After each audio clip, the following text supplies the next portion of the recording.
Une histoire incroyable s'est passée dans une ville du sud d'Israël le samedi 7 octobre 2023 et a été rapportée aux médias israéliens par l'héroïne de l'histoire et le nom a été changé.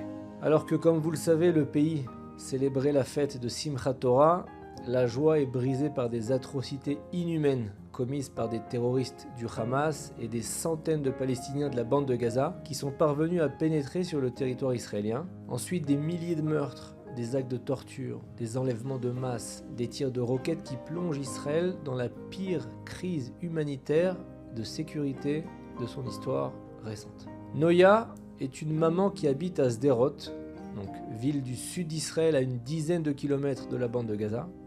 C'est Shabbat matin. Comme elle n'est pas pratiquante, elle profite de ce jour de Shabbat Simchat Torah, donc de fête, pour faire la grasse matinée et se reposer au calme avec ses enfants. Vers 7h du matin, elle est réveillée par une agitation assez inhabituelle. Dans la rue, elle entend beaucoup de voix crier en arabe.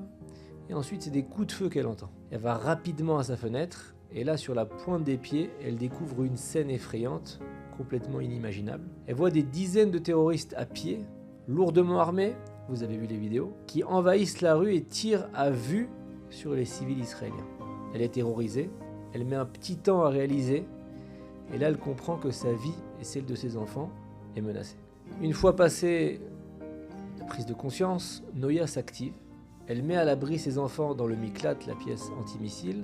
Dans la panique, elle court vers sa cuisine, elle prend des petits couteaux de cuisine et elle dit: les enfants, si quelqu'un vous veut du mal, vous vous défendez avec ça, ok? Et là, ces enfants sont étrangers à toute violence, ils savent pas du tout ce qui se passe, mais ils sentent le danger et ils obéissent à leur maman. Elle les sécurise dans la chambre forte, l'abri, et se rend de nouveau à la fenêtre, et là elle voit que des terroristes se rapprochent de chez elle. Les terroristes sanguinaires font du porte-à-porte et massacrent un par un les civils sans aucune pitié, femmes, enfants, personnes âgées.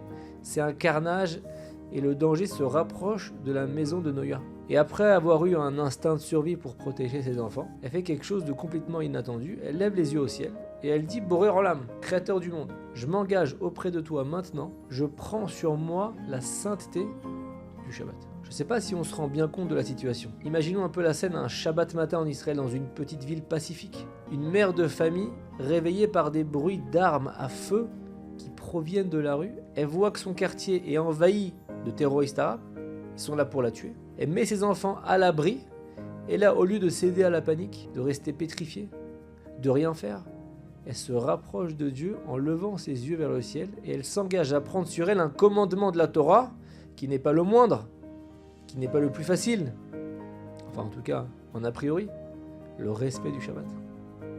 Elle donne 1 jour sur 7 à Dieu. Dans des conditions pareilles, inimaginables d'horreur, de violence, de folie, sa première réaction c'est penser à Dieu. C'est juste extraordinaire. Qu'est-ce qui se passe ensuite? Tout de suite après avoir accepté sur elle la Gdusha, la sainteté du Shabbat Kodesh, les terroristes sautent, oublient littéralement sa maison sans aucune raison apparente. Ils pénètrent dans chaque immeuble, appartement par appartement, ils sèment la mort et la désolation, et vous le savez.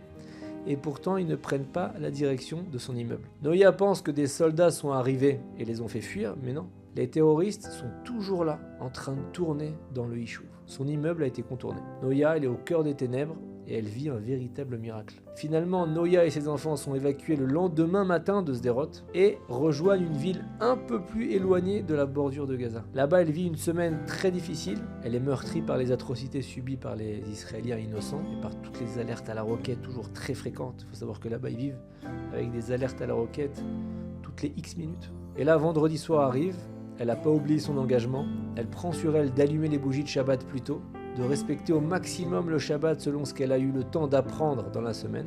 Pendant Shabbat, dans la maison où elle est hébergée, il y a une alerte qui retentit et qui prévient de l'imminence de l'arrivée d'un ou plusieurs missiles dans la zone. Par précaution, ses enfants dorment dans la chambre forte, l'abri, mais elle n'a pas le temps de la rejoindre et elle reste dans son lit.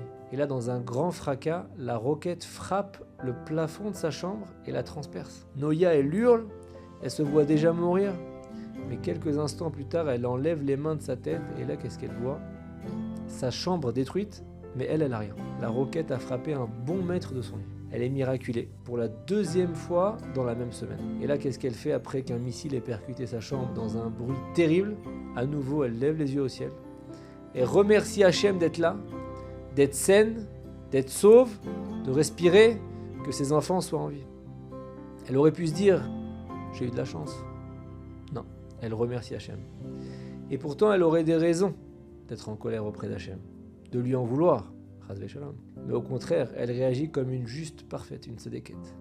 Dans une situation cauchemardesque, elle prie, elle s'engage sur une mitzvah fondamentale de la Torah, le respect du Shabbat, et elle remercie Dieu pour des choses qu'on pense tous acquises, toutes simples, être en vie, respirer, avoir des enfants, être avec ses enfants. Il y a presque 1000 ans, Rabbi Avraham ben Ezra, l'auteur de la chanson de Shabbat que vous connaissez tous, Ki yeshmera Shabbat kel ishmereni. Si je garde le Shabbat, Dieu gardera ma vie. Quand nos sources millénaires expliquent que le Shabbat protège de tout mal, pensons-y. Bien entendu, le Shabbat n'est pas une assurance vie, c'est pas sa fonction de protéger les gens uniquement.